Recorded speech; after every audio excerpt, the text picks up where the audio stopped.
Please subscribe to us. নমস্কার, আমি লিও।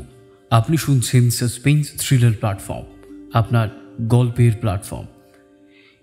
আশা করি ইতিমধ্যেই আপনারা দামিনী সেন সরকারের দেহ রহস্যের প্রথম পর্ব শুনে ফেলেছেন। যারা যারা এখনও শোনেননি তাদের জন্য পিন কমেন্টে দেয়া রইল গল্পের লিঙ্ক। এখন আপনি শুনবেন শ্রী শান্তনু দাসের লেখা দামিনী সেন সরকার সিরিজের দেহ রহস্যের দ্বিতীয় তথা অন্তিম পর্ব। আজকের গল্পের সূত্রধার ও গল্প পাঠে আমি লিও। দামিনীর চরিত্রে তানিশা, অম্বরের চরিত্রে অরূপ, নীনাদের চরিত্রে সৌভিক, সৌরজার চরিত্রে চৈতালি, দেশাইয়ের চরিত্রে সৌরভ সাহা ও অন্যতম মুখ্য ভূমিকায় মধুরা। তাহলে বেশি দেরি না করে চলুন শুনে নিই দামিনী সেন সরকারের দেহ রহস্যের দ্বিতীয় তথা অন্তিম পর্ব।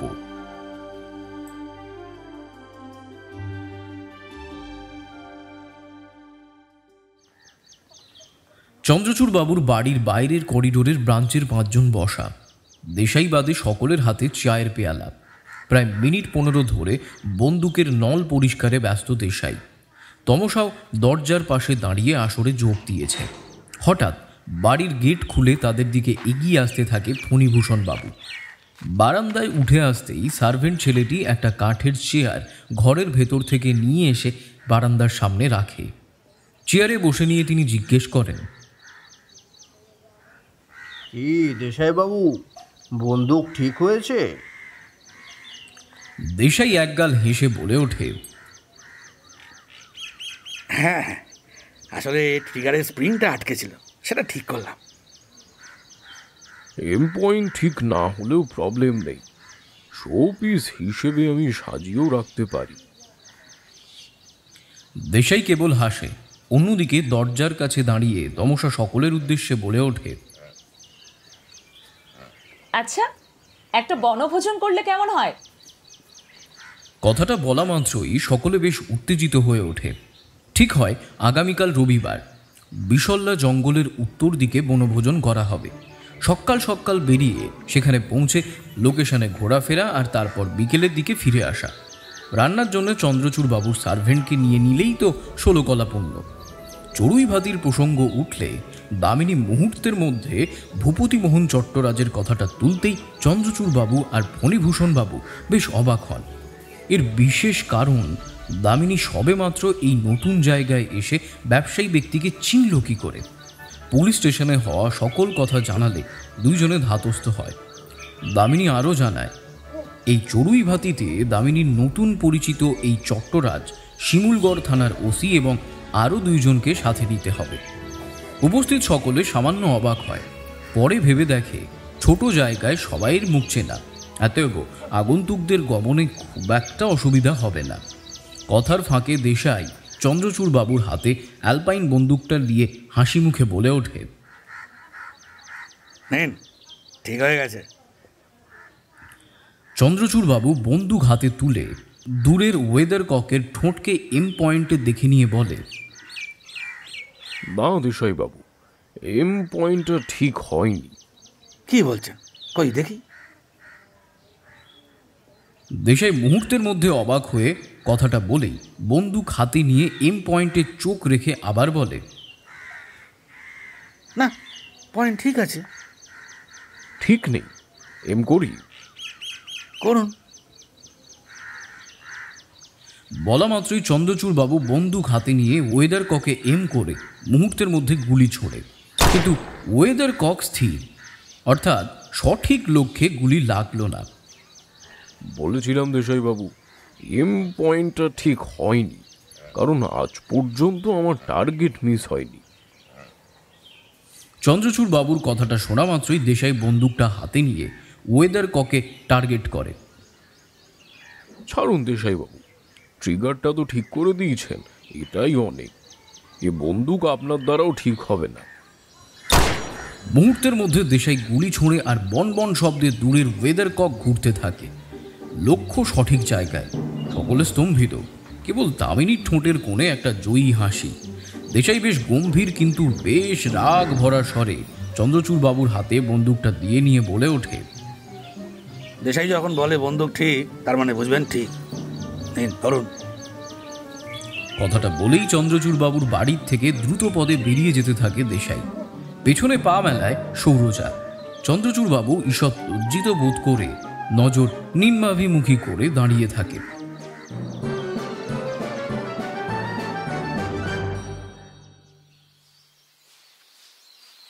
আগামী রবিবার কথা মতো সকলে চন্দ্রচূড় বাবুর বাড়িতে 9টা নাগাদ পৌঁছে যায়। ভূপতিমোহন বাদে ওসি বিজয় সান্যালের সাথে উপস্থিত 2 জন। প্রথমজন নবকুমার বাবু এবং দ্বিতীয়জন রাজশেখর। আজ আগের দিনের তুলনায় রাজশেখর অনেক বেশি স্বাভাবিক। পরে জানা গিয়েছিল দামিনীর পরামর্শে বিজয় সান্যাল কেসের ভয় দেখিয়ে এই 3 জনকে বনভোজনে রাজি করিয়েছেন। মোট 7টা জিপ চলেছে নাথুয়া জঙ্গলের ভেতর দিয়ে। বেশ হইহট্টগোল। গাছের সারির ফাঁক দিয়ে এগিয়ে চলেছে জিপের সারি। চন্দ্রচূড় বাবু আর ফণীভূষণ নবকুমার বাবুর পরিচিত হলেও রাজশেখরের নয়। রাজশেখর যে জিপে বসেছিল সেটাতেই নীনাদ আর অম্বর বসা। বেশ ভালোই বন্ধুত্ব গড়ে তুলেছে 2 জনে। দেশেই খচখচ করে লাইভ ছবি তুলছে।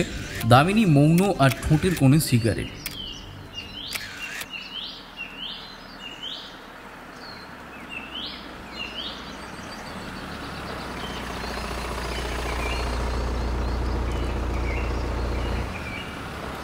জিপ থামলো একটা বড় নদীর ধারে এসে।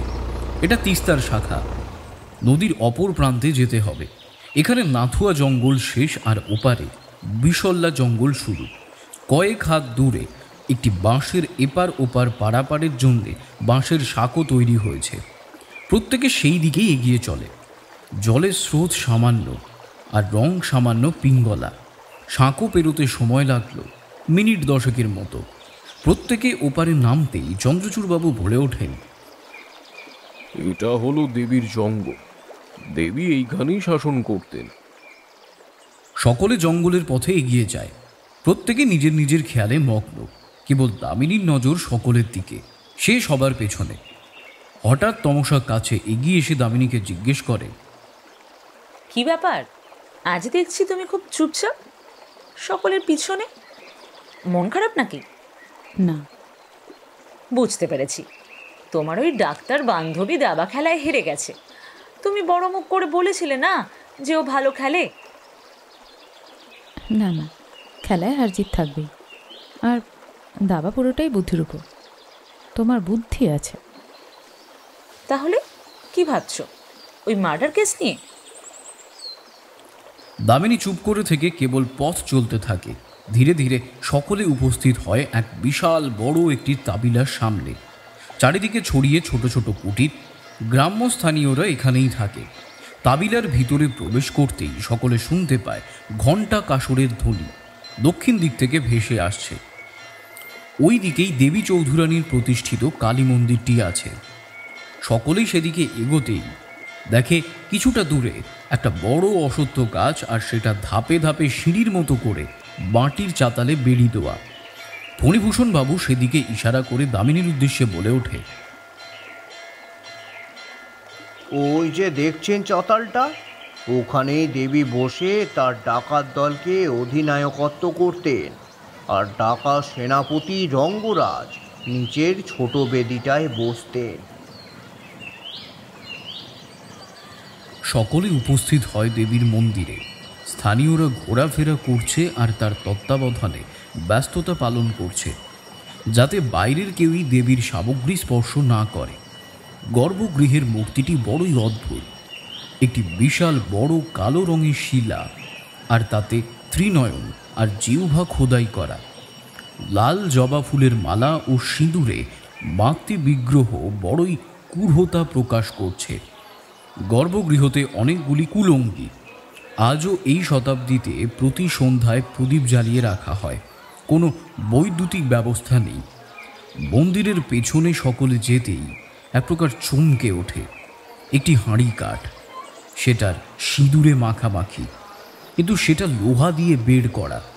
কথিত আছে দেবী চৌধুরানী নাকি প্রতি পূর্ণ অমাবস্যাতে অত্যাচারী ইংরেজকে ধরে এনে এই হাঁড়ি কাঠে মায়ের সম্মুখে বলি দিত, আর সেই রক্তেই মায়ের মঙ্গল ঘট পূর্ণ করে পুজো করা হতো। পৌরোহিত্যের দায়িত্বে ছিলেন সেনাপতি রঙ্গরাজ। মন্দিরের বাইরে আসতেই একটা একতলা বিশিষ্ট লম্বা মাটির ঘর, উপরে লেখা আছে দেবী ভবন, অর্থাৎ এটিই দেবীর ঘর। বর্তমানে ছোটোখাটো একটা মিউজিয়াম। সকলে ভিতরে প্রবেশ করতেই চমকে ওঠে। একটি শীতল চাটাই ঘরের দক্ষিণ দিকে বিছানো, একটা বিশাল বড় চৌধুরানীর অয়েল পেন্টিং, অপরূপ সুন্দরী, পরনে লাল বেনারসি আর সর্বাঙ্গ স্বর্ণ অলঙ্কারে সজ্জিত। দেবী কোনোদিন পালঙ্কে শুতেন না।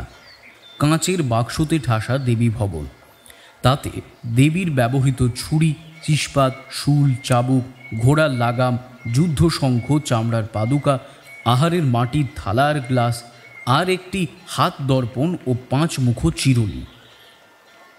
এরই মধ্যে আরেকটি যেটা আছে সেটা দামিনী দেখা মাত্রই প্রণাম করে ওঠে। দেবী চৌধুরানী স্বহস্তে লেখা লাল বস্ত্রপত্রে রঙ্গরাজকে চিঠি। ভবানী পাঠক দাসেষু সেনাপতি, অত্র রাত্র দ্বীপ্রহরে সকলকে সঙ্গ করি পূর্ব রংপুরে প্রত্যাবর্তন করিয়া পদ্মার উত্তর প্রান্ত স্থিতা আমার বজ্রা হইতে ত্রিমুখী মশাল হুতাসন লক্ষিত হইলে তৎপর সাক্ষাৎ করিও। উপযুক্ত সময় আসন্ন। ইংরেজরাজ নিজ ভূমি হইতে উচ্চ মানের কার্তুজ আনায়ন করিয়াছে। আগামী সূর্যবারে তাহা লুট করা একান্ত প্রয়োজন। আদেশকারিণী ভবানী পাঠক অনুকম্পা প্রার্থিনী ডাকাত রানী দেবী চৌধুরানী।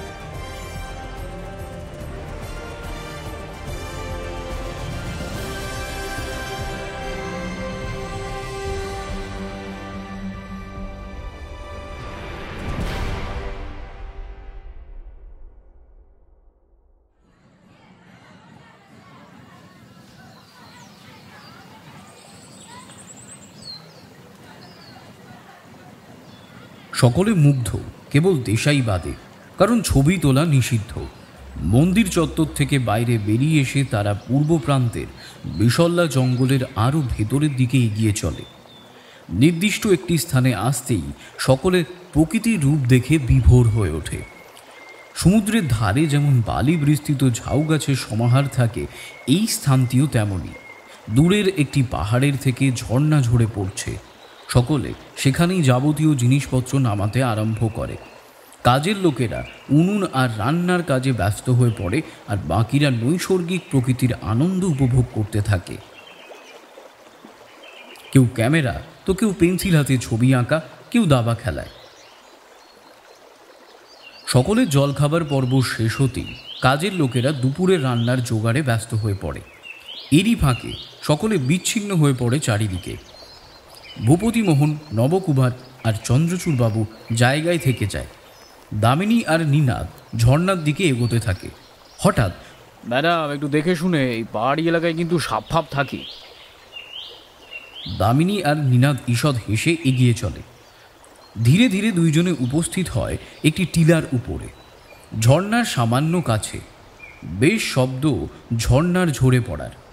দামিনী একটা সিগারেট ধরাতেই নিনাদ জিজ্ঞেস করে ওঠে, পিকনিকে বাকিদের আনলি কেন? দরকার আছে। কিরকম? আচ্ছা, এই জায়গাটা দেখে তোর এই মুহূর্তে কোন উপন্যাসের কথা মনে পড়ছে? সত্যি বলতে মাথায় এই মুহূর্তে একটা নামই ঘুরছে, জিন্দের বন্দি। একদম। প্রশ্ন এটাই যে এখানে বন্দিটাকে রাজা, নাকি রাজা সেজে থাকা অন্যজন? তোর চোখের ময়ূরবাহনটি কে? আমার মন বলছে এই 3 নম্বর দেহটি নবকুমার বাবুর মেয়ে সুপর্ণা অথবা ভূপতিমোহন বাবুর ভাইজি শর্মিলার। দত্তা নয়? না। কেন? আমার কাছে আপাতত 2টো পয়েন্ট আছে। 1, দত্তা আর রাজশেখর একসাথে এক ঘরে বাস করত, অতএব আমি নিশ্চিত দুইজনের মধ্যে শারীরিক সম্পর্কও ভালো রকম গড়ে উঠেছিল, যার জেরেই রাজশেখর জোর গলায় বলে যে ওটা দত্তা নয়।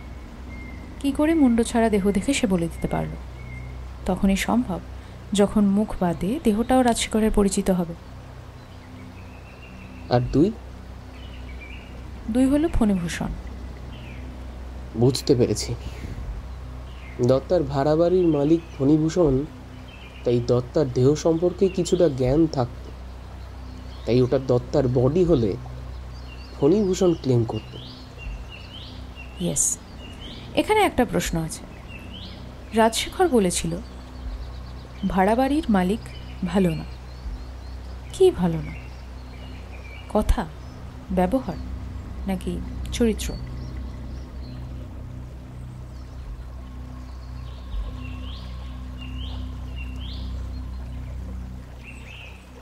অবশ্যই চরিত্র, সেটাই মানুষের বিশেষণ মাত্র। পরিচয় কিনা বলতে পারবো না। পাইপে আগুন ধরাতে ধরাতে ভূপতি মোহন তমসাকে বলে ওঠে। তমসা মাদুরের উপরে শুয়ে দাবার চালে নিমগ্ন। পাশের আরেকটি মাদুরে চন্দ্রচূড় আর নবকুমার বাবু বসা। ওনারা দুইজন তাস খেলছে।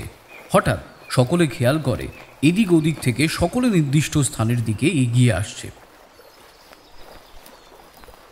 কি দেশাইবাবু, কেমন লাগছে? চন্দ্রচূড় বাবু জোর গলায় আগত দেশাইকে জিজ্ঞেস করতেই দেশাইও জোর গলায় উত্তর দেয়, ফিনোটিক। আরে হরপ্পা ফ্যান্টাস্টিক। দূর থেকে দামিনী চিৎকার করে ওঠে। সকলে এক জায়গায় জমায়েত হয়। ঘড়িতে সময় বলছে দুপুর 1টা। সকলকে একসাথে নিয়ে দামিনী বসে প্রথমেই যে কথাটা বলল তাতে সবার কপালে একটা চিন্তার ভাঁজ খেয়াল করা যায়। এখানে আমরা যতজন আছি প্রত্যেকেই এখানে হওয়া খুনের ব্যাপারে অল্প বিস্তর জানি। আজকের এই চড়ুই ভাতি আয়োজনে বাকিদেরকে ডেকে আনার কারণ এটাই। আমি চাইলে প্রত্যেককে সদর থানায় বসিয়ে জিজ্ঞাসাবাদ করতে পারতাম, কিন্তু আমার মনে হলো প্রকৃতি জিনিসটাই একটা বড় রহস্য, তাই রহস্যের প্রসঙ্গ প্রকৃতির মাঝে করাই ভালো। দামিনীর কথায় সকলে একে অপরের দিকে চায়, কিন্তু মুহূর্তের মধ্যে দামিনী এক গাল হেসে বলে ওঠে, রিল্যাক্স, এখানে কোনো পুলিশি জেরা চলছে না। কথাটা শুনেও সকলের মুখের ভাবগতির কোনো পরিবর্তন হলো না বললেই চলে। দামিনী সকলকে এক ঝলক দেখে নিয়ে মণি দুটো স্থির করে ফণিভূষণ বাবুর উপর তিনিও এক দৃষ্টে চেয়ে আছেন। দত্তা বলে কাউকে চেনেন আপনি? দামিনীর প্রশ্নে ফণিভূষণ বাবু চমকে ওঠে, সাথে বিরক্তির ভাবটাও তার মুখে প্রকাশ পায়। তিনি উত্তর দেন, কেন? হ্যাঁ, এক সময় চিন্তা, যখন আমার দোতলার ঘরে ভাড়া থাকতো। কিন্তু কেন? আর আপনি দত্তার কথা কিভাবে জানলেন? ঠিক সেইভাবেই যেভাবে আপনি খুন হবার ঘটনাটা জেনেছেন। একটা উড়ন্ত খবর কানে এলো আপনার ব্যাপারে। দত্তা তার খুব কাছের একজন মানুষকে জানিয়েছিল যে বাড়ির মালিক ভালো নয়, তাই সে বাড়ি ছাড়তে চায়। দামিনী কথাটা শেষ করতে পারল না। মুহূর্তের মধ্যে ফণিভূষণের মুখের কথা টেনে নিয়ে বলে, হ্যাঁ, সেটাই স্বাভাবিক। বাড়ির মালিক যদি তার বেড়াল্লাপানা আর স্বেচ্ছাচারিতাকে সমর্থন করত, তাহলে বাড়ির মালিকের মতো ভালো মানুষ দুটো হতো না। মুখটা একটু সামলে কথা বলুন, নইলে বয়সের তোয়াক্কা করবো না আমি। পাশ থেকে গুরুগম্ভীর স্বরে রাজশেখর বলে ওঠে। দামিনী রাজশেখরের পরিচয় জানালে ফণিভূষণ বিন্দু মাত্র সেটা তোয়াক্কা করলেন না, উপরন্তু বলে চলেন, আরে শোনো রাজশেখর, দত্তা তোমার প্রেমিকা, তাই তার দোষ তোমার নজরে পড়বে না। কিন্তু 6টা মাস আমার বাড়িতে সে ভাড়াটে ছিল, তাই আমি তার যে রূপ দেখেছি তুমি সেটা জানো না। তা দত্তা যখন তোমায় এটা বলল যে বাড়ির মালিক ভালো না, তখন আমার মুখোমুখি হয়ে আমায় ক্লেম করলে না কেন? হ্যাঁ, আমি করতেই চেয়েছিলাম, কিন্তু দত্তা আমায় বাধা দেয়। বলে তার নামে কুৎসা রটবে। আরে রটনার কাজ করলে রটে যাওয়ার ভয় তো থাকবেই। মুহূর্তটা বেগতিক দিকে যাচ্ছে দেখেই সৌরজা দুইজনকে শান্ত করে। ফণিভূষণ সামান্য চুপ থেকে নিয়ে দত্তার বিষয় যা জানালো তাতে দামিনীর মুছে যাওয়া সন্দেহ নতুন করে আবার জন্ম নিল। ফণিভূষণের বক্তব্য অনুসারে দত্তা প্রতি রাতেই মদ্যপ অবস্থায় বাড়ি ফিরত। বহুবার ফণিভূষণ নিষেধ করে, কিন্তু দত্তা কোনোরূপ পাত্তাই দেয়নি। বাড়াবাড়িটা তখন হলো যখন দত্তা মাঝরাতে ফণিভূষণের নজর বাঁচিয়ে একটি ছেলেকে নিজের ঘরে নিয়ে আসে। চোরের 10 দিন তো গৃহস্থের 1 দিন, এক্ষেত্রেও তাই হলো। দীর্ঘদিন লুকোচুরি চললেও শেষমেশ ফণিভূষণের নজরে পড়ে ছেলেটি। ফণিভূষণ দত্তাকে এই কাজের হিসেব চাইলে সে উত্তরে জানায় বাড়ি ভাড়া বাবদ মাসের 1 তারিখেই টাকা ফণিভূষণের হাতে তুলে দেয়। ঘর তার, তাই সেই ঘরে সে কিভাবে ঢুকবে, কাকে ঢোকাবে সেটাও দত্তাই ঠিক করবে। ফণিভূষণ বুঝতে পারে যে দত্তার লাগামটা না টানলে পরবর্তীতে বিপদ হতে পারে।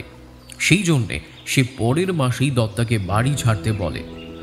দত্তা প্রতিবাদ করায় ফণিভূষণও বাগিয়ে উত্তরে জানায় স্বেচ্ছায় বাড়ি না ছাড়লে অঞ্চলের স্ত্রী লোকদের নিয়ে এসে মালপত্র সমেত দত্তাকে ঘাড় ধরে বাড়ি থেকে বের করবে। অবশেষে দত্তা ফণিভূষণের বাড়ি ছেড়ে রাজশেখরের বাড়ি গিয়ে থাকতে আরম্ভ করে।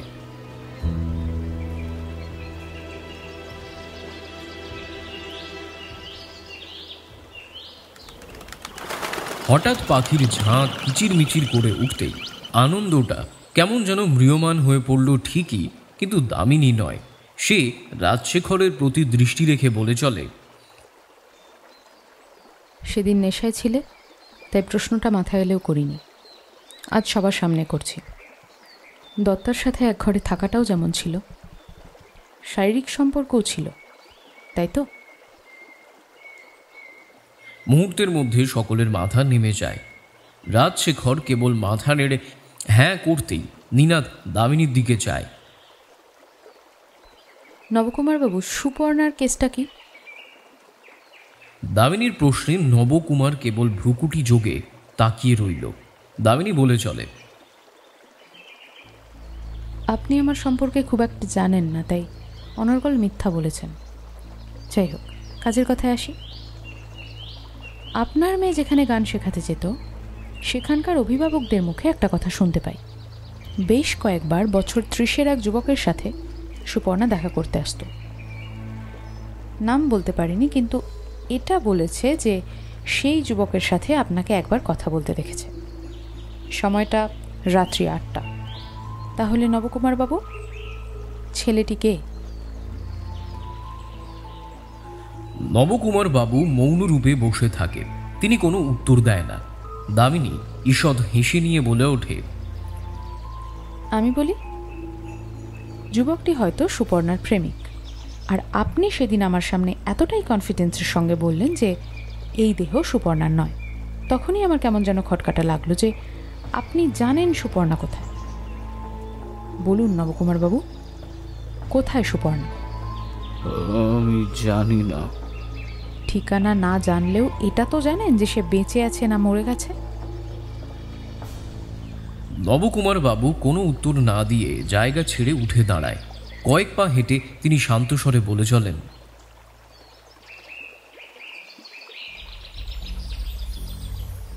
ছেলেটির নাম বিরাজ।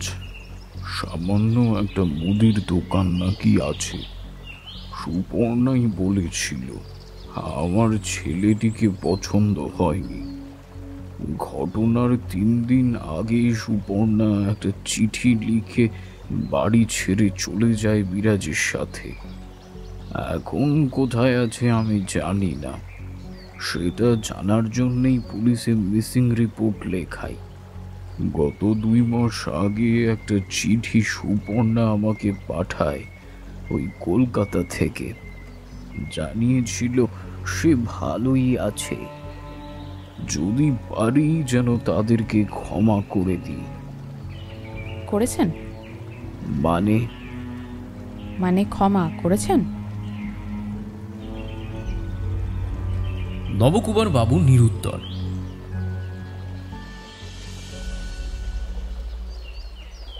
এমন সময় রান্নার লোকেরা এসে জানায় খাবার তৈরি, যদি চায় সকলে খেতে বসতে পারে। মধ্যাহ্ন ভোজ করতে করতে বেজে গেল দুপুর 3টে। রান্নার ঠাকুরের রান্নার হাত এক কথায় দুর্দান্ত। বেলাতে রোদের প্রভাব ধীরে ধীরে হ্রাসের দিকে এগোচ্ছে, তবে বনাঞ্চলে সেই রোদের প্রভাব প্রথম থেকেই বিমুখ। সকলে নিজেদের বিষয়ে নানা রকম গল্প করে চলে। দামিনী সবাইকে খেয়াল করছে মাত্র। একবার শিকারের প্রসঙ্গ উঠলে চন্দ্রচূড়বাবু জানান সে আর তমসা হর্স রাইডার, ঘোড়ার পিঠে বসে নিয়ে গুলি তাক করার ক্ষমতা রাখে। কথাটা শুনে নিনাদ হয়তো দেশাই সম্পর্কে কিছু বলতে যাচ্ছিল, কিন্তু দামিনীর কড়া নজর পড়তেই সে দমে যায়। গোল হয়ে সকলে বসা। যাওয়ার আগে একটা গেম খেলে গেলে কেমন হয়? কি গেম? বুদ্ধির। মানে সবাইকে 3টে নাম কাগজে লিখতে হবে। কিসের নাম? যা খুশি, কিন্তু সেই 3টে নামই আমাদের সকলের মধ্যে পরিচিত হওয়া চাই। জায়গার নাম, কোনো বইয়ের নাম, কোনো ব্যক্তির নাম, ফিল্ম স্টার, সিঙ্গার, প্লেয়ার, যা খুশি, কিন্তু আমাদের সকলের পরিচিত হতে হবে এবং আশেপাশেই হতে হবে। আর লিখতে হবে আমার 10 গোনার মধ্যে। আচ্ছা, কলম নয় আমাদের ব্যাগে আর বুক পকেটেই আছে, কিন্তু কাগজ? দামিনী মুহূর্তের মধ্যে নিজের ব্যাগের ভেতর থেকে কয়েক গোছা সাদা ছোট ছোট করে কাটা হ্যান্ডমেড কাগজ বের করে নিয়ে প্রত্যেকের হাতে একটা করে দিয়ে দেয়। দামিনী বাদে সকলের হাতে কাগজ আর কলম। দামিনী স্টার্ট বলে নিয়ে 1 থেকে 10 গুনতে আরম্ভ করা মাত্রই সকলে নিজের নিজের কাগজে 3টে করে নাম লিখতে থাকে।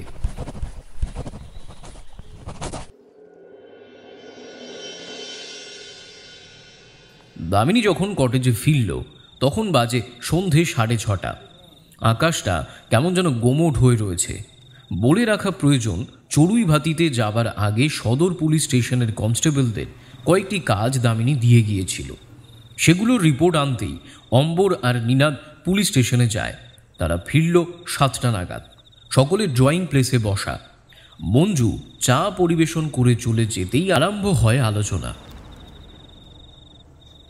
কনস্টেবল রাজুই একটা দারুণ পয়েন্ট নোটিশ করেছে। আমাদের প্রথম থেকেই যেটা সন্দেহ ছিল সেটা হলো খুনি যেসব মেয়েদের সিরিয়াল বেশে খুন করছে তাদের বেসিক লিঙ্ক কি হতে পারে। প্রথমে সন্দেহ হয় যে প্রত্যেকেরই বাবা মা মারা গেছে, কিন্তু শর্মিলার ক্ষেত্রে সেটা উল্টে গেল।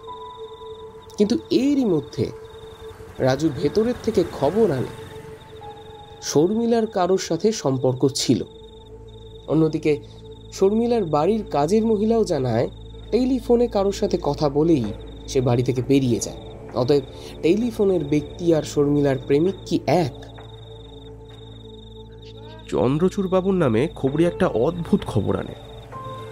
বিগত কয়েক মাস ধরে তিনি খুব অন্যমনস্ক, আর মেয়েকে ব্যবসার কাজে যুক্ত হতেই দিচ্ছেন না। এই রকম ঘটনা শুরু হয় কলকাতায় পোখরাজ চুরির পর থেকে। এক মিনিট, এই পোখরাজ ডেলিভারি দিতে তমসাই তো গিয়েছিল। হ্যাঁ, খবরি বলছে অনেক টাকা খরচ করে এই পোখরাজ চুরির কেস থেকে মেয়েকে তিনি বাঁচিয়ে বের করেছিলেন। অন্যদিকে স্ত্রী মারা যাওয়ার পর থেকেই চন্দ্রচূড়বাবুর স্বভাবের পরিবর্তনও ঘটে। কিরকম? বুঝলে ডাক্তার দিদি, মেয়েদের প্রতি তার নজর খারাপ। জুয়েলারি দোকানে বিবাদ বেঁধেছিল লেডি কাস্টমারদের সাথে প্রায় 3 বার। এছাড়া ওনার দোকানের কর্মচারীদের পেট থেকে একটা গোপন কথা বের হয়, আর সেটা হলো উনি খুবই নোংরা ধরনের বইপত্র পড়েন। সকলের চা খাওয়া শেষ। দামিনী মুখের কাছে হাত দুটো নিয়ে গিয়ে শান্ত স্বরে বলে, কিছু দেখেও দেখছি না, না কিছু তো একটা ছাড়ছি। এবার আমি কয়েকটা পয়েন্ট বলি খুনির সম্পর্কে। খুনির সাথে বিয়ের একটা সম্পর্ক স্পষ্ট। এটা কেন মনে হলো ডাক্তার? কারণ খুনের দুটো প্রসেস, বাঁ হাতের অনামিকা আঙুল কাটা আর শরীরে 7টা ক্ষতচিহ্ন। 7 মানে 7 পাক। বিয়ের 7 দিব্যি আর অনামিকা আঙুলে পরা হয় বিয়ের আংটি। অতএব খুনি মেন্টাল বিয়ের বিষয়ে। প্রেমিকা বিয়ের কথা বলে হয়তো বিয়ে করেনি, অথবা বউ বিয়ের নামে প্রতারণা করেছে। খেয়াল কর, প্রত্যেকটা ভিকটিমের হয় বিয়ে হবে অথবা বিয়ের কথা চলছে। লিঙ্ক এইটাই, খুনি টার্গেট করছে নববধূদের। আর একটা বিষয়ে আমার খটকা লেগেছে। কোন বিষয়? রেপের প্রসেস।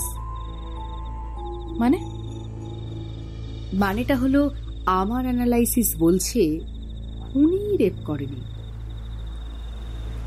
ডাক্তার, এইটাই হলো তোমার দোষ। প্রথমে বললে নেক্রোফিলিয়া, আর এখন বলছো রেপিস্ট নয়। সেটা বলিনি। তাহলে রেপ করা হয়েছে রাবার জাতীয় এমন অবজেক্ট দিয়ে। অঙ্গের প্রেশার আর অবজেক্টের প্রেশারের পার্থক্য থাকে ওভারিতে। খুনি খুন করেছে, দেহে আঘাত দিয়েছে, আঙুল কেটেছে, তারপর অবজেক্ট দিয়ে রেপ, দেন দেহ থেকে মাথা আলাদা করেছে। মাথা আলাদা করার 2টো কারণ হতে পারে। 1, যাতে ভিকটিমকে কেউ আইডেন্টিফাই করতে না পারে, অথবা নিজের খুনের প্রাইজ হিসেবে কেটেও নিয়ে যেতে পারে। তাহলে কি খুনি নপুংসক? দামিনী প্রশ্ন করতেই সৌরজা স্থির হয়ে বসে থাকে। বেগতিক ঘটল 9টার দিকে। মুহূর্তের মধ্যে লোডশেডিং। কটেজের 2টি ঘরে হ্যারিকেন জ্বলছে। 10:30 পেরিয়ে গেলেও কারেন্ট আসবার কোনো নামগন্ধ নেই। সন্ধেতে দামিনী হেডকর্তা মানে এসিপি রুদ্রনারায়ণকে টেলিফোন করে শিমুলগড়ের খুনের যাবতীয় বৃত্তান্ত জানায়।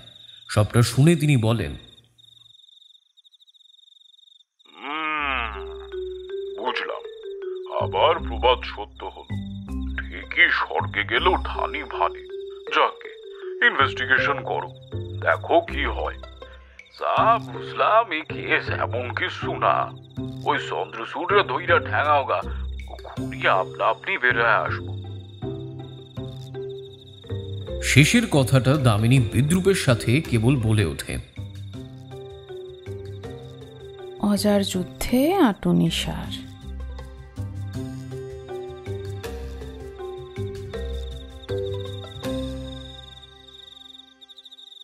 রাতের খাবার সেরে সকলে নিজের নিজের ঘরে চলে যায়। কেবল ড্রয়িং প্লেসে রয়ে যায় দামিনী আর নিনাদ। আজকে সকলের সাথে হওয়া খেলার সেই কাগজগুলো ব্যাগের ভিতর থেকে বের করে আপন মনে দেখতে থাকে কার কোনটা। হঠাৎ পাশে বসে থাকা নিনাদ ইচ্ছাকৃত ঘুমের ভাব এনে দামিনীর কাঁধে মাথা রাখতেই, নাটক কম কর। এই, তুই তো আনরোমান্টিক কেন রে? নিনাদের প্রশ্নে দামিনীর লেখাগুলো দেখতে দেখতেই উত্তর দেয়, কারণ তোর বিয়ে করা বউ আমি নই। তুই রাজি থাকলে কালকেই সানাই বাজিয়ে দেবো। কি বললি? বলছি, কার চিরকুটে কি লেখা আছে? আমার কাগজে তো তোর নাম লেখা আছে। সেটা না বললেও জানি। আচ্ছা, বিদেশে তো লিপকিস মুড়িমুখি, তাহলে আমাদের দেশে ওটা লিগাল নয় কেন? তুই চুপ করবি?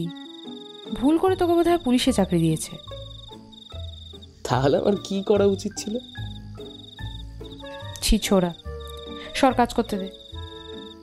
যাই বলিস নিনাদ, আমি আর বলতে পারলাম কোথায়। এই তুই ঘরে যা তো, বিরক্তিকর। আচ্ছা বল। তমসা কিন্তু ভালো প্লেয়ার। ওর বাড়িতে গেমের অনেক ট্রফি। আরে ভলি, ক্রিকেট, ফুটবল এগুলো কোনো ছেলেদের খেলা নাকি? ভোগ আসছো। ও তাই বুঝি। তাহলে ছেলেদের খেলা কোনগুলো? আরে ইয়ার, খেলতে যদি হয় তাহলে কোনো মেয়ের শাড়ির আঁচল নিয়ে খেলো, उसके लंबे लंबे जुल्फों के साथ खेलो, वो नरम नरम होठों के साथ काले काले जुल्फों के फंदे ना डालो, हमें जिंदा रहने दो, এ হোসনেবাদ।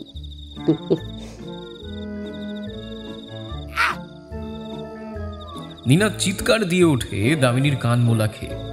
দূর থেকে বন্য প্রাণীর লাফ, শিয়ালের ডাক, ঝিঁঝিদের রব সব মিলেমিশে রাতের পরিবেশ একাকার।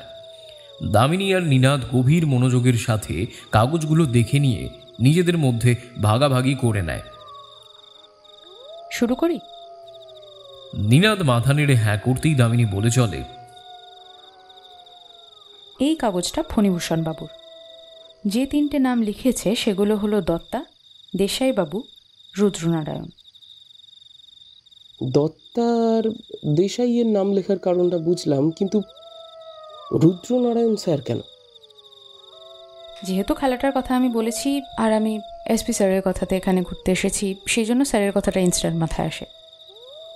আমার হাতে রাজশেখরের কাগজ। 3টে নাম হলো দত্তা, ফণিভূষণ, তমসা। দত্তার ফণিভূষণের নাম লেখাটা স্বাভাবিক। তুই খেলার কথা বলার আগে তমসা আর রাজশেখর একে অপরের সাথে কথা বলছিল, সেই জন্য ব্রেনে তমসার নাম স্ট্রাইক করে। Very good Nishumbha. এবারের কাগজ হচ্ছে আমার ছেলের। জানতাম 1 নম্বরের নাম সৌরজা, 2 মম আর 3 শেক্সপিয়ার। তাও বানান ভুল। অম্বরের কাগজ এটা। দামিনী, নীনাদ, চন্দ্রচূড়। অম্বর যেমন একটু খোলা মনের, চন্দ্রচূড় বাবুর ভাবগতিও অনেকটাই সেরকম। এটা হলো চন্দ্রচূড় বাবুর কাগজ। সৌরজা ম্যাডাম, দেশাইবাবু, অম্বর। গ্রেট। অম্বরের চিরকুটে চন্দ্রচূড়ের নাম, চন্দ্রচূড়ের চিরকুটে অম্বরের নাম।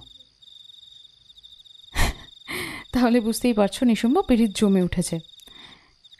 কার কাগজ এবার তোর হাতে? ডাক্তার দিদি। নীনাদ প্রথম নামটা পড়া মাত্রই দামিনীর মুখ গেল বিগড়ে। নীনাদ বলে, 1 অমৃশ, 2 দামিনী, 3 সুশ্রুত সংহিতা। টোনাটুনির প্রেম খুব বাড়ছে দেখছি। দুজনের চিরকুটেই আমি 2-এ। প্রেমের কাথায় আগুন দিয়ে ছাড়বো। উফ, বল এবার কার কাগজ? নীনাদ সেন। দামিনী, ও thank you. Ambar and last নায়িকা পারমিতা। চমৎকার। আজকে নিউজ পেপার পড়বার সময় ওর ফিল্মের কথা পড়লাম। আমি কিছু জিজ্ঞেস করেছি তোকে? টোনটা ঠিক ছিল না। যাই হোক, এবারের কাগজ তমসার। 1 ভাগীরথী, 2 দেবী চৌধুরানী, 3 সৌরজা। কথাটা বলেই নীনাদ বেশ অবাক হয়ে দামিনীর দিকে চায়। দামিনীও নীনাদের দিকে চাইতেই নীনাদ বেশ গম্ভীর স্বরে বলে, অদ্ভুত ব্যাপার, বাপ আর মেয়ে দুজনের মধ্যেই ডাক্তার দিদির নাম। এর কারণ এটা হতে পারে যে দুইজনই আমাকে পছন্দ করছে না। তমসা আর সৌরজা একসাথে দাবা খেলেছে, কথাবার্তা বেশি বলেছে, যার জন্য ঘনিষ্ঠতা অনেকটা বাড়ে। অন্যদিকে আমার বদলে বেশি স্বাভাবিকভাবে কথা চন্দ্রচূড় বাবুর সাথে বলেছে সৌরজা। সেটার এফেক্ট এটা। কি হলো, অমন করে তাকিয়েছিস কেন? না, তোর মুখে ডাক্তার দিদির নামটা শুনতে অদ্ভুত লাগলো। দামিনী ঈষৎ হাসে। তারপর যার কাগজ খুলল তিনি হলেন ভূপতিমোহন। প্রথম শর্মিলা, দ্বিতীয় দামিনী আর শেষ দেবী চৌধুরানী। অবশেষে শেষ জন অর্থাৎ নবকুমার বাবুর চিরকুট খোলে নীনাদ। পরপর 3টে নাম, সুপর্ণা, বিরাজ, দামিনী। ঘরের পশ্চিম দিকের দেয়ালে টাঙানো পেন্ডুলাম ক্লকের টিকটিক শব্দ ছাড়া আর কোনো শব্দই ঘরের মধ্যে বিচরণ করছে না। দামিনী আর নীনাদ স্থির হয়ে বসা, আর তাদের সামনের মেঝেতে ছড়িয়ে আছে চিরকুট। দামিনী ক্রমাগত নিজের 2 গালে হাতের তিলক ঘষে চলেছে। নীনাদ চেয়ে আছে দামিনীর দিকে। তারপর দামিনী বলে ওঠে, একটা বিষয়ে খটকা লাগছে। 1 কি? 1 সৌরমিলার সাথে যার সম্পর্ক ছিল সেই কি খুনি? আর 2 পোখরাজ চুরি। আমার খটকাও এই পোখরাজের ব্যাপারে। এটা নয় তো যে তমসা পোখরাজ সরিয়েছে সত্যি সত্যি, অথবা চন্দ্রচূড় বাবুই সরিয়েছে আর তমসা সেটা বুঝতে পারে। অন্যদিকে পরে সেটা চন্দ্রচূড়বাবু ভাবে। নিজের লোভে মেয়ে বিপদে পড়বে বুঝতে পেরে টাকা দিয়ে কেস থামাচাপা দেয়।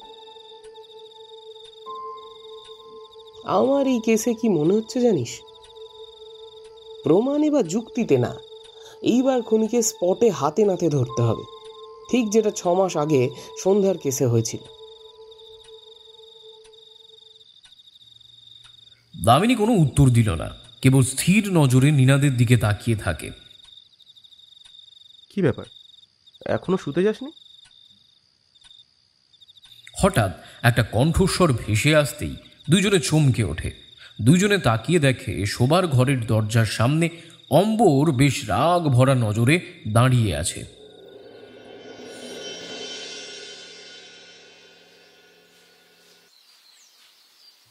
কটেজের করিডোরে দামিনী আর সৌরজা চায়ের কাপ হাতে দাঁড়ালো। অন্যদিকে বাকি 3 জনে চলে গেছে সদর পুলিশ স্টেশনে। দামিনীর হুকুম যদুপ্রসাদ, যুথিকা দেবী আর ভূপতি মোহন বাবুর সাথে কথা বলে নিয়ে একটা লিঙ্ক বের করতে হবে। দামিনী আর সৌরজা চায়ের কাপে চুমুক দিচ্ছে আর একে অপরের দিকে তাকাচ্ছে। তারপর দামিনী গম্ভীর স্বরে বলে ওঠে, ডাক্তার, লকাসটাকে? পৃথিবীর প্রথম সিরিয়াল কিলার। তাহলেই বোঝো। সবাই বলে মেয়েরা এখন চাঁদে পৌঁছে গেছে, কিন্তু এটা বলে না যে পৃথিবীর প্রথম একজন মেয়ে যে বিনা রকেটে চাঁদের টিকিট কেটে দিত। 16শ শতাব্দীর রানী লকাসটা অত সোজা? কোন দেশ? রোম। খুন করার কারণ? সৌরজা জানায় সৎ ছেলের সাথে ফিজিক্যাল রিলেশন রাখতে গিয়ে ছেলেকে ভালোবেসে ফেলে। অন্যদিকে ছেলে সৎ মাকে ছেড়ে বিয়ে করলে মায়েরা সহ্য হয় না, আর ছেলের বউকে খুন। এইভাবে ছেলে মোট 6টা বিয়ে করে, আর লকাসটা 6টি বউকেই বিষ দিয়ে খুন করে। দামিনী কথাটা শেষ করে আবার চুপ করে যায়। সৌরজাও তাই।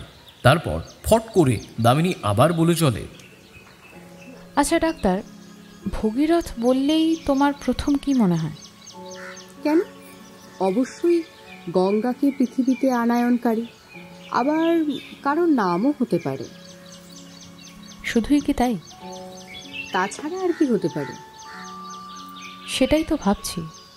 তোমার কাছে ওই সূর্যবংশীয় নারীদের ইতিবৃত্তের বইটা আছে? হ্যাঁ, কেন? ওটা দাও তো। ভগীরথ সূর্যবংশের ছেলে তো? হ্যাঁ, রামের পূর্বপুরুষ। কথাটা বলেই সৌরজা কটেজের ভিতরে চলে যায়। সদর পুলিশ স্টেশন থেকে 3 জনে ফিরল বেলা 12টায়। দামিনী নিজের ঘরে খাটের উপর শুয়ে নারীদের ইতিবৃত্ত পড়তে ব্যস্ত। 3 জনের আসার খবর পাওয়া মাত্রই সে বাইরে আসে, আর 3 জনে এমন একটা কথা জানালো যে দামিনীর ঠোঁটের কোণে হাসি ধরা দেয়।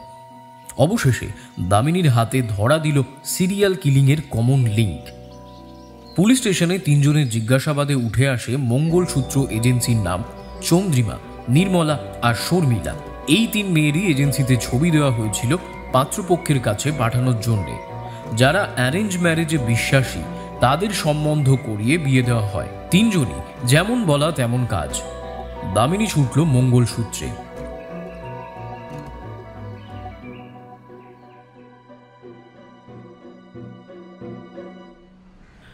দোতলা আর কাঁচ বাঁধানো বিশাল বড় অফিস। ম্যানেজারের নাম আদিত্য কিশোর মজুমদার। এই মাঝবয়সী ভদ্রলোকের সাথে কথা বলে দামিনী জানতে পারে 1 বছর আগে নিষাদ নামের যুবক এই এজেন্সিতে কাজ করতে আসে। এই এজেন্সিতে আরও একটি মেয়ে অ্যাকাউন্টেন্টের কাজ করত, তার নাম মধুছন্দা। নিষাদের সঙ্গে ঘনিষ্ঠতা এতটাই বেড়ে যায় যে 2 জনে এখান থেকে কাজ ছেড়ে চলে যায়। 1 বছর আগে আদিত্য কিশোর খবর পান মধুছন্দা নিজের বাড়িতেই আত্মহত্যা করেছে, কিন্তু নিষাদের কোনো খবর নেই। বৃত্তান্ত শুনে নিয়ে দামিনী মধুছন্দার ঠিকানা জানতে চাইলে রিসেপশনিস্ট একটা কাগজে ঠিকানা লিখে দেয়। ঠিকানা নিয়ে যথাস্থানে পৌঁছে দামিনী দেখে 1 তলা বিশিষ্ট সামান্য একটা বাড়ি। বাড়ির অবস্থাও খুব একটা ভালো নয়। দামিনী বাড়ির সামনে এগিয়ে গেট খুলে বাড়ির দিকে এগিয়ে যায়। দরজার সামনে দাঁড়িয়ে বার কয়েক টোকা দিতেই দরজা খুলে মাঝবয়সী এক সধবা ভদ্রমহিলা। কাকে চাই? ভদ্রমহিলাকে প্রশ্ন করতেই দামিনী নিজের পরিচয় দেয়। পরিচয় পাওয়া মাত্রই দামিনীকে ভদ্রমহিলা ঘরের ভিতরে নিয়ে যায়। ভদ্রমহিলার নাম ইন্দিরা পাল। ইনি মধুছন্দার মা। ঘরের পরিবেশ বাড়ির মতোই সামান্য। দক্ষিণ দিকের দেওয়ালে ঝুলছে বছর 22-এর একটি মেয়ের ছবি। মধুছন্দার ছবি? দামিনী প্রশ্ন করে। ইন্দিরা দেবী সামান্য মাথা নেড়ে নিয়ে দামিনীকে ঘরের চৌকিতে বসতে বলে দামিনী অকপট ঘরের চারদিক নিরীক্ষণ করে চলে। জিজ্ঞেস করে, মধুছন্দা মঙ্গলসূত্র এজেন্সি ছাড়ল কেন? নিষাদের জন্য। আপনি আর আপনার স্বামী নিষাদের ব্যাপারে জানতেন? ও আমার মেয়েই বলেছিল নিষাদ নাকি কলকাতায় একটা ভালো চাকরি পেয়েছিল আর ছন্দাকে সেই জন্যই এজেন্সি ছাড়তে বলে। নিষাদকে আপনি সামনাসামনি দেখেছেন? না, আমি ছন্দাকে অনেকবার বলি, কিন্তু নিষাদ জানায় চাকরিতে জয়েন করে নিয়েই সে আমাদের সামনে আসবে। মেয়ে আত্মহত্যা করলো কেন? প্রশ্নটা করা মাত্রই ঘরে প্রবেশ করে মধ্যবয়স ঊর্ধ্ব এক ভদ্রলোক। ইন্দিরা দেবীর স্বামী অজিতেশ পাল। দামিনীর পরিচয় পেয়ে তিনি খুব একটা খুশি হলেন না। চৌকির উপর বসতে বসতে বলে ওঠে, কি হবে আর মেয়ের কথা জিজ্ঞাসা করে? মেয়ে ফিরে আসবে? আপনার মেয়ে হয়তো ফিরে আসবে না, কিন্তু জিজ্ঞাসাবাদে আমার সুবিধা হলে আপনার মেয়ের মতো অন্য কোনো মেয়েকে মরতে হবে না। আমার বিষয়ে একটা প্রবাদ আছে, দামিনী সেন সরকার মরা মানুষের পেট থেকে সত্যি কথা বের করে আনে। জীবিত মানুষ তুচ্ছ। সেই জন্যই আপনার মৃতা মেয়ের জন্য প্রশ্ন। মেয়ে আমার ভেঙে পড়েছিল। অনেকবার জিজ্ঞাসা করেও উত্তর পাইনি। কিন্তু বিষয়টা যে ওই নিষাদকে নিয়ে, সেটা বুঝতে আমার অসুবিধে হয়নি। কারণ পুলিশ আসলে নিষাদের নাম বলি, কিন্তু আজ পর্যন্ত পুলিশ তাকে খুঁজে পায়নি। কথার ফাঁকে ইন্দিরা দেবী একটা 4 ভাঁজ করা কাগজ দামিনীর মুখের সামনে তুলে ধরে জানায়, এটাই মধুছন্দার আত্মহত্যার জবানবন্দি। গোদা ইংরেজি ভাষায় যাকে বলে সুইসাইড নোট। যেহেতু মেয়ে আমার খুন হয়নি, আত্মহত্যা করেছে, সেজন্য পুলিশ অতটা জোর দেয়নি এই কেসে। কিন্তু একজন মানুষ যখন আত্মহত্যা করে, তখন তার মানসিক শক্তি খুন হলে তবেই তো সে মরার সিদ্ধান্ত নেয়। কারোর জন্য তার মানসিক বল খুন হয়েছে। কি ব্রাঞ্চ ইনচার্জ, আপনার ডিকশনারিতে খুনের সংজ্ঞাটা কি?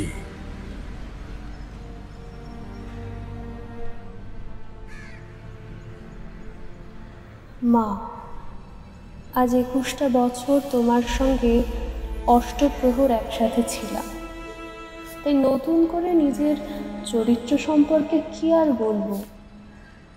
গোড়ার দিকে প্রয়োজন না হলেও শেষের দিকে প্রয়োজন হলো, কিন্তু প্রয়োজন যখন হলো তখন লেখার কিছুই রইল না। শুধু এটুকুই বলতে পারি, 3 মাস ধরে নিজের অন্তরের সাথে অনেক লড়াই করেও জিততে পারলাম না। আমার ব্যবহার আর অন্যমনস্কতায় তুমি বারংবার সেটা খেয়াল করেছিলে, কারণও জিজ্ঞাসা করেছিলে, কিন্তু কোনো উত্তরই আমি দিতে পারিনি। কি উত্তর দেব আমি? উত্তর নাকি লজ্জা নাকি ভ্রম? আমার কাছেও যে উত্তর নেই মা। কথায় বলে বিয়ে 8 প্রকারের: ব্রাহ্ম, দৈব, প্রজাপত্য, আর্য, রাক্ষস, পৈশাচ আর গান্ধর্ব। প্রথম 7 প্রকার বিয়ের আনুষ্ঠানিক একটি বর্ম থাকলেও পূর্ণ মর্যাদা পায় গান্ধর্ব মতের বিয়ে, যে বিয়েতে নাকি সমাজ লাগে না, অগ্নিসাক্ষের দায় থাকে না, সিঁদুরদানের ভূমিকাটা ম্লান হয়ে নীরব যজমানের কাজ করে। আর বিবাহের ঋত্বিক নাকি পাত্র আর পাত্রী। এই বিয়েতে কেবল পাত্র ও পাত্রীর দেহের মিলন। সাক্ষী থাকে কে? কেবল একটা মুহূর্ত, একটা উত্তেজিত অনুভূতি। বিয়ের প্রতি ভক্তি, শ্রদ্ধা সব উঠে গেছে। আমি হাঁপিয়ে উঠেছি গো মা।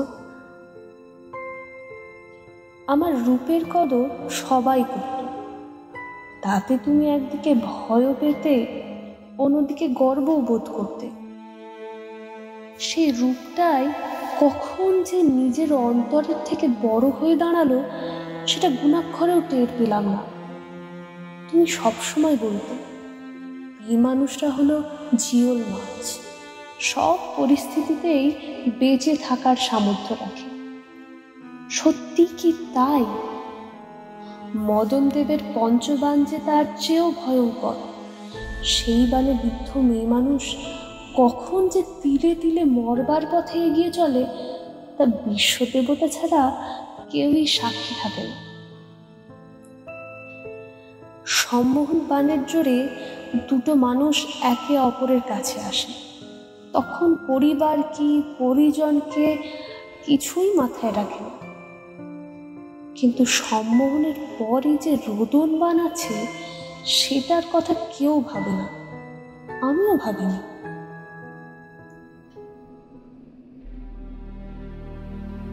প্রথম থেকে জেনে এসেছিলাম মন আর দেহ দুটোই এক প্রকৃতির, কিন্তু প্রকৃতির প্রাকৃতে কোন রহস্য বেড়া বেঁধে বসে আছে তা তুমি কিছুই জানো না।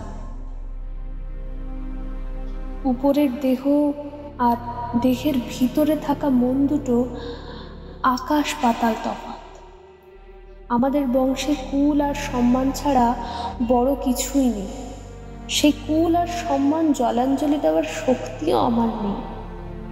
সমাজ যে বিমুখ। মিথ্যে বলবো না, আঘাত পেলে তার থেকে বাঁচবার উপায় হলো আরোগ্যের খোঁজ। আমিও তাই করেছি, কিন্তু পরে বুঝলাম যে খুঁটিটি ধরে আরোগ্যের সন্ধান করেছি সেটা আদতে ঘুণে ধরা। ঘুণের কাঠে কোনো আসবাব তৈরি হতে পারে না, কিন্তু মাসের পর মাস যে আসবাব ব্যবহারযোগ্য ছিল আর সেটাতে ঘুণে ধরেছে বলে ফেলতে কষ্ট হতো আছে, কিন্তু উপায় যে নেই। ভাঙা গড়ার খেলাতে একজনকে টুকরো তো হতেই হবে। সেটা না হয় আমি হলাম। বিশ্বদেবতাকে সাক্ষী রেখে সব কিছুর থেকে এখানে ইতি টানলাম মা। ক্ষমা প্রার্থিনী, মধুছন্দা।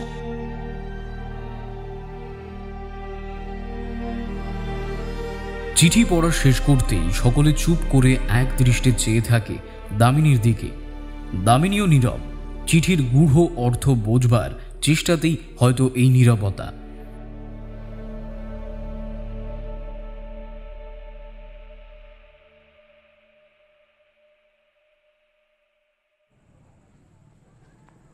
ঘড়িতে সময় বলছে রাত 8:17।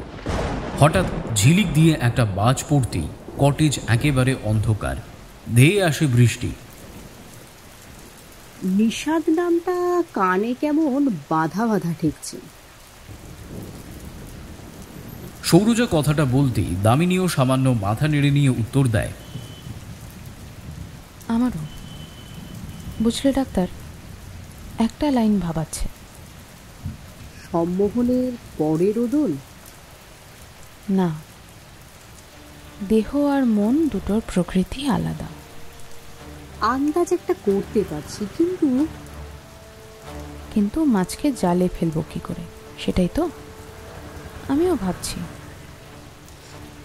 খুব দক্ষ হাত না হলে এই কাজ করতে পারবে না। কাজটা কি?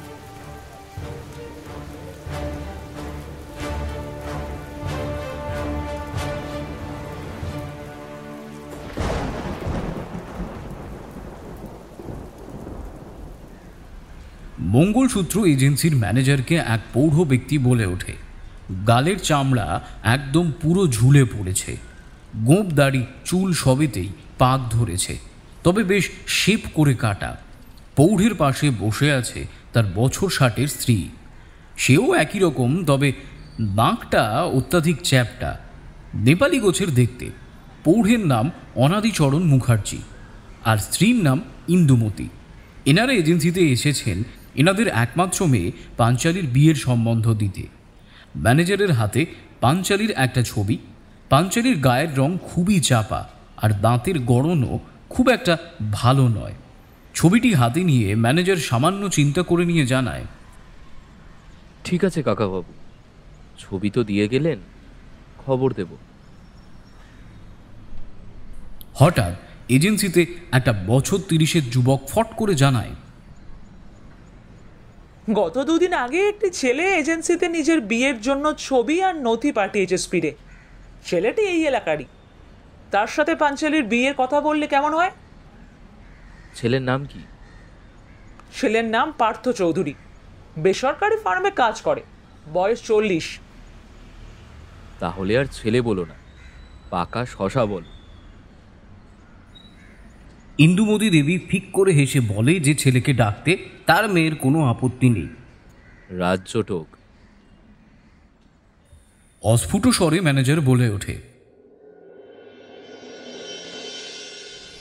অগত্যা পরের দিন সন্ধ্যাবেলায় পাত্রপক্ষ খবর পেয়ে এজেন্সিতে আসে, কিন্তু ম্যানেজারের চক্ষু চড়ক গাছে। পাত্রপক্ষের থেকে কথা বলতে এসেছে পাত্রের ভাইপো। ভাইপো আরেকটি অবতার, নেলা খ্যাপা গোছের। পাঞ্চালির বদলে ইন্দুমতিকেই পাত্রী ভেবে বসে। ভাইপোর নামটি অতি সুললিত, বিদ্যাসাগর। যাই হোক, প্রজাপতি দেবতা যার কপালে যে পাত্র রচে গেছে তাকে খণ্ডন করার ক্ষমতা সাধারণ মানুষের হাতে অন্তত নেই। পাত্রপক্ষ আর কন্যাপক্ষ দুইজনেরই একে অপরের পরিবারকে বেশ লাগলো। পাকা কথাবার্তাও হলো, কিন্তু ম্যানেজার চেয়ে আছে ভাইপোটির দিকে, কারণ ভাইপোর মতিগতি একেবারেই ভালো ঠেকছে না। সে কেবল বিহব্বল নজরে চেয়ে আছে ইন্দুমতির দিকে। ইন্দুমতি দেবী সেটা খেয়াল করেছে ঠিকই, কিন্তু তেমন কোনো পাত্তাই দিচ্ছে না। কথাবার্তা পাকাপাকি হলে ম্যানেজার দুই পক্ষের উদ্দেশ্যে বলে ওঠে, তাহলে বিয়ের তারিখ আপনারা নিজেদের মধ্যে ঠিক করে নেবেন। ম্যানেজার কথাটা বলা মাত্রই পাত্র বেশ উত্তেজিত হয়ে বলে ওঠে, হ্যাঁ হ্যাঁ, মহম যেদিন বিয়ে করতে বলবে সেই দিনই। ম্যানেজার সমেত সকলে চমকে ওঠে। ইন্দুমতি দেবী সামান্য ঘাবড়ে গিয়ে নিজের মাথার চুলে একটু হাত বুলিয়ে নেন। মানে পাঞ্চালির মাত্র সম্পর্কে আমার শাশুড়ি, তাই। ম্যানেজার সামান্য ইন্দুমতি দেবীর দিকে চায়। তিনি একটা ফিকে হাসি হেসে ওঠেন। ইন্দুমতি দেবী জানান, যদি পাত্রপক্ষের কোনো অসুবিধা না থাকে তাহলে আগামী মাসেই একটা দিন বার করতে। ওনার ব্যাপারে তোমার এত ইন্টারেস্ট কেন বাবু? অনেকক্ষণ ধরে ঠাউর করেছি তোমার। এটা ভদ্রলোকের এজেন্সি। এক মাঝবয়সী ভদ্র মহিলার দিকে তখন থেকে কি দেখে যাচ্ছ, কিছু বুঝি না ভেবেছ? মুহূর্তের মধ্যে পার্থবাবু নিজের ভাইপো আর ম্যানেজারকে কোনো রকমে থামিয়ে বলে ওঠে, আসলে আমার ওই ভাই বোনে একটু ওটি মিশুকে হুটপাট করা হলেও ফেলে, তাই না? I mean he is very flexible, friendly. পাশ থেকে হবু শ্বশুর ঠাকুর কেশে নিয়ে উত্তর দিয়ে ওঠে। অন্যদিকে ইন্দু দেবী আবার নিজের চুলের উপরে হাত বুলিয়ে নেয়। পাঞ্চালির কোনো কথা নেই, গায়ের রং চাপা, ঠোঁটের ডগায় বেশ ভারী পাওয়ারের চশমা, বয়স 24-25-এর দোরগোড়ায়। সে কেবল মিটমিট চোখে পার্থকে দেখছে, সেটা ইন্দুদেবী খেয়াল করতেই ইচ্ছাকৃত তাকে পার্থর থেকে আড়াল করে। কেবল দামিনী রিসেপশনে থাকা ছেলেটির দিকে আর চোখে বারবার দেখে নেয়।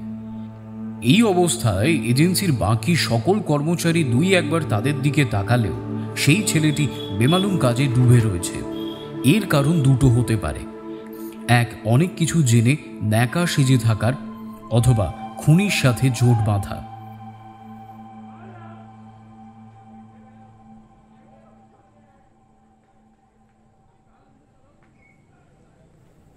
রাত্রি 10:30 এজেন্সির দরজা বন্ধ করে ছেলেটি ম্যানেজারের হাতে চাবিটি দিতেই ম্যানেজার সেটাকে ব্যাগে ঢুকিয়ে নিজের বাড়ির দিকে রওনা দেয়। ছেলেটি চলে যায় পাশের অন্ধকার গলিতে। কাঁধে ঝুলছে একটা শান্তিনিকেতনী ঝোলা। প্রায় মিনিট 15 পর আরেকটি ছেলে গলির অপর প্রান্তে এসে দাঁড়াতেই ব্যাগের ভিতর থেকে এজেন্সির ছেলেটি একটি ছবি আর একটি কাগজ বের করে অপরজনের হাতে দেয়। অন্যদিকে অপরজন একটা খবরের কাগজে মোড়া কিছু একটা জিনিস ছেলেটির হাতে দিয়ে সেখান থেকে চলে যায়। ছেলেটি ধীরে ধীরে গলি পেরিয়ে বাইরে বেরোতেই খপাত করে হাত চেপে ধরে একজন পরিচিত যুবক। সে পুরো দৃশ্যটা দাঁড়িয়ে দেখেছে। ব্যক্তি অন্য কেউই নয়, স্বয়ং পার্থর সেই ভাইপো।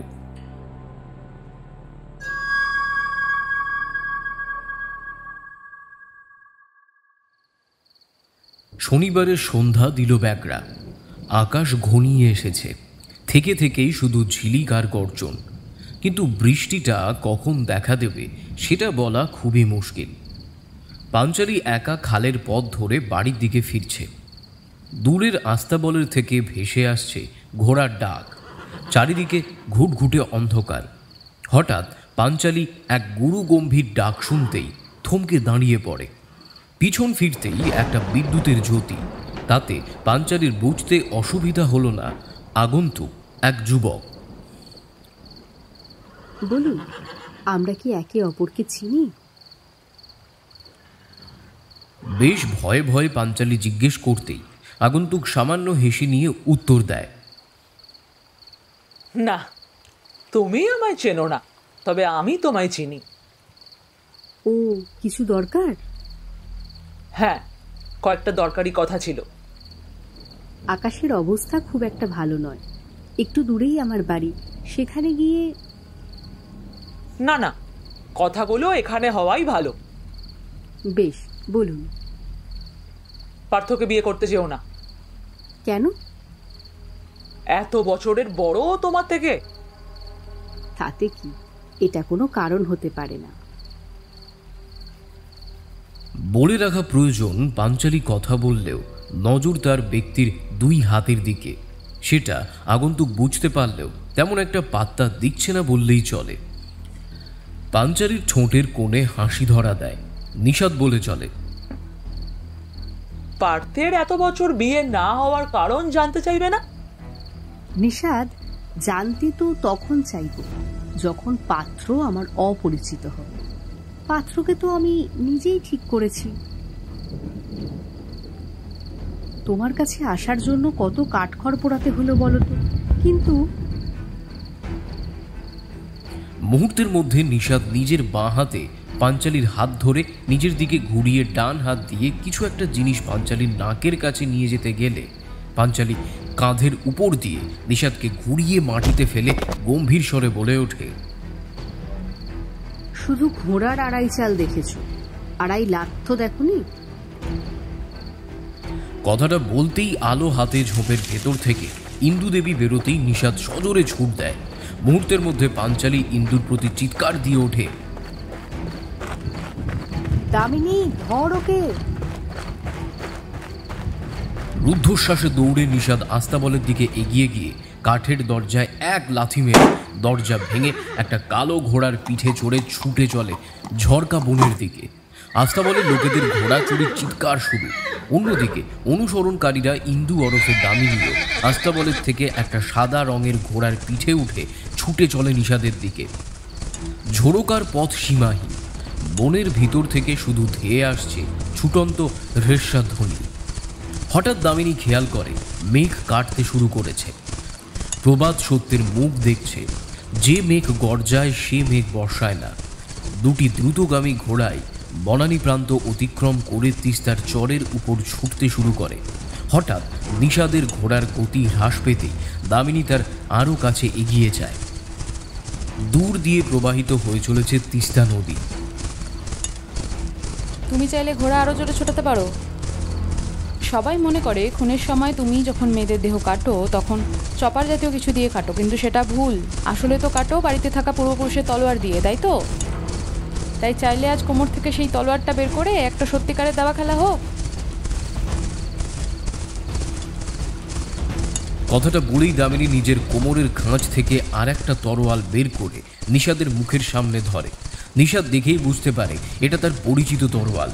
দামিনী হেসে নিয়ে উত্তর দেয়, আমাকে আহত করে যদি পালাতে পারো তাহলে বাঁচবে, নইলে আজকে এই দেহের রহস্য আমি সকলের সামনে ভেদ করে ছাড়ব।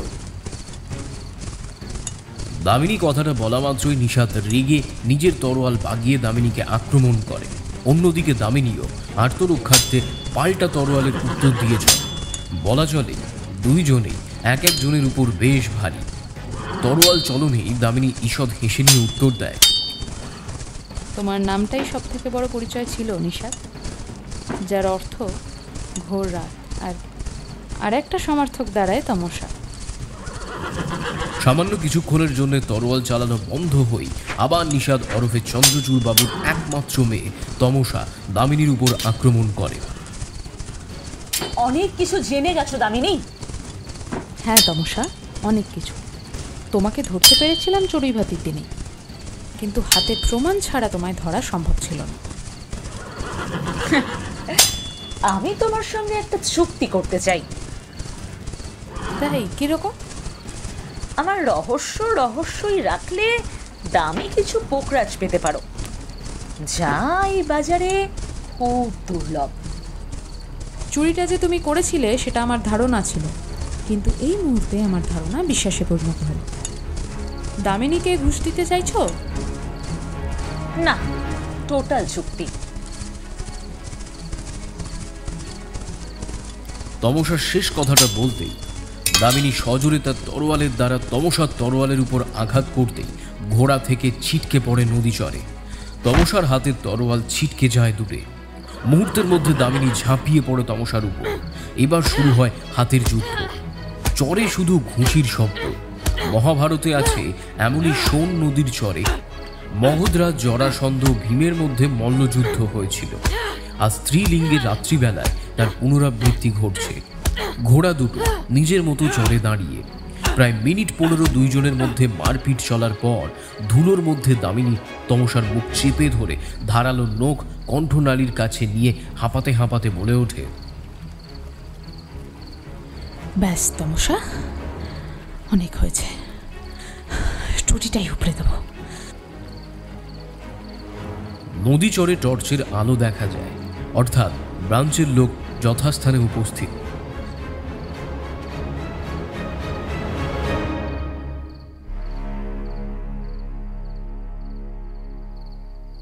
থানার ঘরে তমসার চেয়ারে বসা, বিপরীত দিকে দামিনী। দুইজনের চেহারাতেই আঘাতের ছাপ একেবারে স্পষ্ট। দামিনী বলে, শুরু করি তমসা। মঙ্গলসূত্র এজেন্সিতে নিষাদ নামে তুমি কাজ নাও, কারণ তোমার দেহ মেয়ের হলেও অন্তরটা একটা ছেলের। মেয়েদেরকে ভালোবাসো। সেখানে পরিচয় হয় মধুছন্দার সাথে, আর তারপর প্রেম ভালোবাসা শুরু। তুমি ছেলেদের গলায় অনায়াসে করতে পারো। তোমার দেহের গঠন, তোমার চুল ছেলেদের মতো, ফলে মধুছন্দা প্রথমে ছেলে বলেই তোমাকে ভুল করে ভালোবেসে ফেলে। কিন্তু তমসা দেহ আর মন যে আলাদা, সেটা মধুছন্দা বুঝতে পেরে তোমার কাছ থেকে সরে যেতেই তোমার রাগ তুঙ্গে। ভাবলে মেয়েদের জাতটাই খারাপ। যারা সত্যিকারের ভালোবাসে মেয়েরা তাদের দিকে তাকায় না। এই জন্যই যে মেয়েরা মঙ্গলসূত্রে বিয়ের কথা বলে আসতো, তুমি ওই রিসেপশনিস্ট ছেলেদের সাহায্যে খোঁজখবর নিয়ে নিতে। চিন্তা নেই, তোমার সাথে ওরও ভালো রকম আশ ছাড়াবো। তোমার সাথে কথা বলে বারবার আমি একটা ইঙ্গিত পেয়েছিলাম, যার জন্যই সৌরজাকে পাঞ্চালি সাজিয়ে দেশাই তাকে মেকআপের সাহায্যে বয়স্ক বানাই, যাতে তুমি ফাঁদে পা দাও। মেয়েদেরকে যেহেতু রেপ করা সম্ভব নয়, তাই অবজেক্ট ব্যবহার করতে। তুমি একটা মানসিক রোগী, তোমার দেহে পচন ধরে গেছে তমসা। তোমার দাবা খেলার হার হয়েছে এইবার। হেরে গেছো, হেরে গেছো।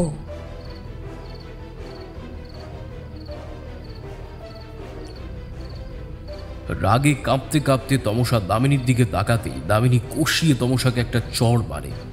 চেয়ার ছেড়ে ছিটকে মাটিতে পড়ে যায় তমসা।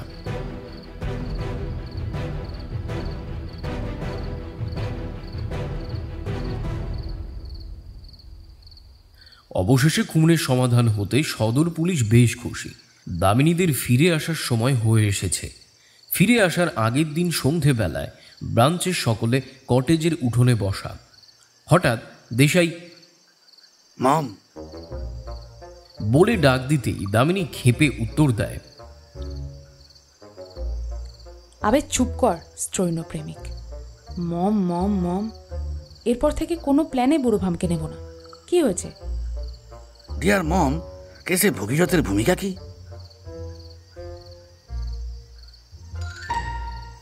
ও বাবা, কামাক্ষার ভেড়ার দেখছি কেস সংক্রান্ত কথা। আসলে সমকামিতাকে আমরা ভুল চোখে দেখি। দুইজন একই দেহের মানুষ যে ঘুরতে যেতে পারে, সিনেমা দেখতে পারে, একে অপরের সাথে দুঃখ ভাগ করে নিতে পারে, সেটা বোঝার চেষ্টাই করি না। এটা এ যুগ বলে নয়, ত্রেতা থেকে চলে আসছে সমপ্রেম। ভগীরথের ব্যাপারও তাই। রামায়ণে ভগীরথের জন্মটা খুব রহস্যজনক। রামায়ণে আছে ভগীরথের বাবাকে? উত্তর পাবে দিলীপ, কিন্তু সেটা বায়োলজিক্যাল নয়। রাজা দিলীপের দুই বউ, সুসেনা আর কেশতী। পূর্বপুরুষদের মতোই দিলীপ দেবী গঙ্গাকে পৃথিবীতে আনার জন্য রাজ্য ত্যাগ করে। মাত্র 1 মাস তিনি বিয়ে করেছিলেন। দুই রানী চিন্তায় পড়ল। একদিকে স্বামী নেই, অন্যদিকে রাজ্যে উত্তরাধিকার। এরই মাঝে দুই রানীর যখন মাসের সময় এলো, তখন এরা নিজেদের কামনাকে আর ধরে রাখতে পারলেন না। দুই রানী একে অপরের সঙ্গে ঘনিষ্ঠ হলেন। এরপরেই কেশতী গর্ভবতী হয় আর 7 মাসের মাথায় প্রাণ আছে এমন একটি মাংসপিণ্ডের জন্ম দেয়। দুই রানী ঘেন্নায় সেই পিণ্ড সরজু নদীর ধারে ফেলে আসে। ওই মুহূর্তে সেখান দিয়ে যাচ্ছিলেন অষ্টাবক্র মুনি। মাংসপিণ্ডটি ওনাকে দেখে আনন্দে প্রণাম জানিয়ে নড়ে ওঠে। অষ্টাবক্র মুনি এঁকে বেঁকে চলতেন। তিনি খুব রাগী। ভাবলেন পিণ্ডটি তার চাল চলনে মজা করছে। উনি রেগে বলেন, যদি তুই আমায় পরিহাস করিস তাহলে মুহূর্তের মধ্যে ভস্মীভূত হ, আর যদি তোর এটাই যদি প্রকৃত দেহ হয় আর আমাকে নমন জানায়, তাহলে এই পিণ্ড ত্যাগ করে যুবাতে পরিণত হ। শাপে বর। মাংসপিণ্ড ফেটে তৈরি হলো এক যুবক। মুনি ধ্যান যোগে সব জেনে যুবকের নাম দিলেন ভগীরথ। দুই রানীর ভগ মানে জরায়ুর প্রসবে জন্ম বলে ভগে ভগে ভগীরথ নাম হলো। এটা হলো এই দেহ রহস্যের কারণ। সমপ্রেম, তার থেকে সন্তানের জন্মের আশা রাখা। এই দেহ রহস্যের কোনো সমাধান নেই, কারণ ওটাই স্বাভাবিক। আমরা অস্বাভাবিক মনে করে ভুলটা করি।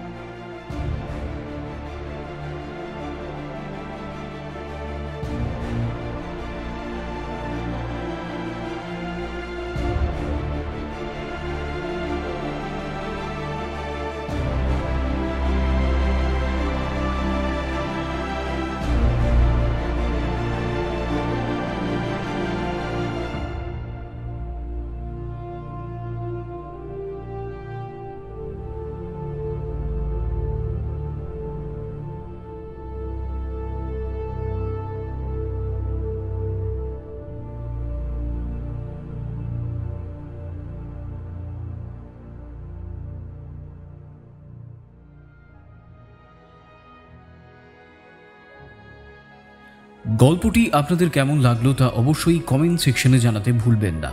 ভালো লাগলে অবশ্যই আমাদের চ্যানেলটিকে সাবস্ক্রাইব করুন এবং গল্পটিকে হাইপ করে শেয়ার করে নিন আপনাদের প্রিয় মানুষগুলোর সাথে।